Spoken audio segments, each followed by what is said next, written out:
Good morning, business world. Today I will share to you what I have learned about professional salesmanship. What is salesmanship? It is the act of persuading another to respond favorably to a product, service, or idea. It involves helping a prospective customer realize the value of goods and services towards fulfilling his needs and wants. So, salesmanship includes salesman. It is a man whose job to sell things, especially directly to shops or other businesses on behalf of a company. Social responsibility in selling. It is a doctrine that expresses concern for the welfare of others, being socially responsible to prospects, to the company, to the other salesman, to competitors, and of course, being social responsible for yourself. When you sell, it is important to know the product. Importance of knowledge of the product with detailed information on the prospect that the seller has acquired, he can now adjust and make the product ideal for the needs and concerns of his prospects. Knowing the products includes history, growth and development, improvements made, manufacturing operations, quality and performance of the product, and the researches done concerning the product. Next is to know about the company. To become a star salesman, one should not spend his time to know one's own product alone. It is also necessary to learn the essential facts and information about the company. It includes the industry itself where the company belongs, the history and the development of the company, physical structure and modern features, production methods, service and distribution policies, policies on prices, discounts, credits, and deliveries, and financial and personal aspects of the company.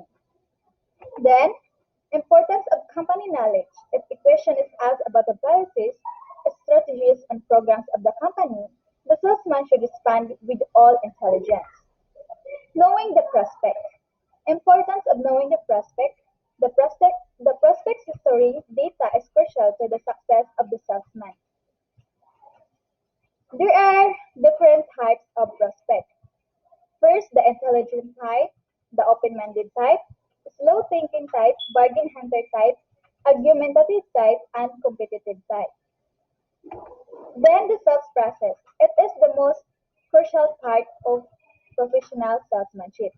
Another key factor to be considered by the salesman is his self-respect and ego, as this will create the respect of the prospect.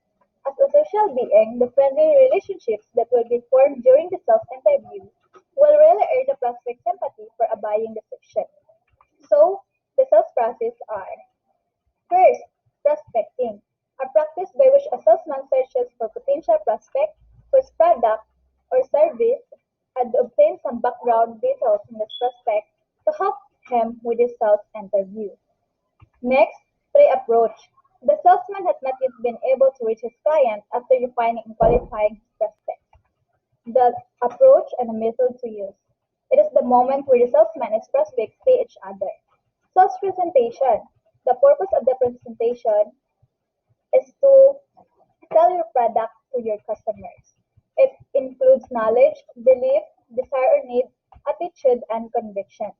Next, dramatization. If a picture is worth 1,000 words, then a demonstration is worth 1,000 pictures.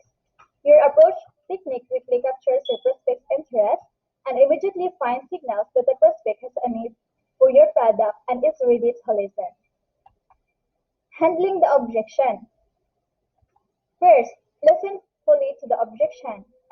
Understand the objection completely. Respond properly. Confirm you have satisfied the objection. And lastly, closing the sales. First, the assisted close. The assisted close means that you ask your prospect point blank, what is you can do to close them? It might not be the most eloquent approach, but there are certain circumstances in which a genuine close makes more sense. The assumptive close. Picture this. Your sales pitch will super well. You assume it's a done at the sales point. So you don't want to give the prospect a moment to waver.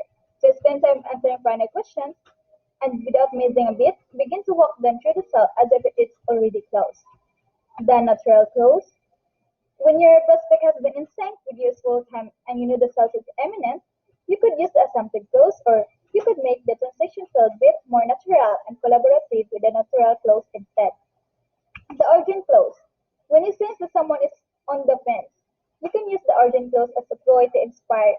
attention when the price or availability suddenly becomes limited. The high pressure close. It is the most aggressive form of closing and it's typically recommended unless you're dealing with buyer who only responds to pressure. Lastly, the custom close.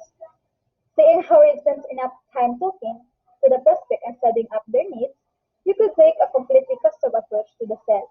Use details you've learned along the way and craft a close that speaks directly to them. So, that's all for today. Thank you for watching. And I hope you have learned my report. Bye bye.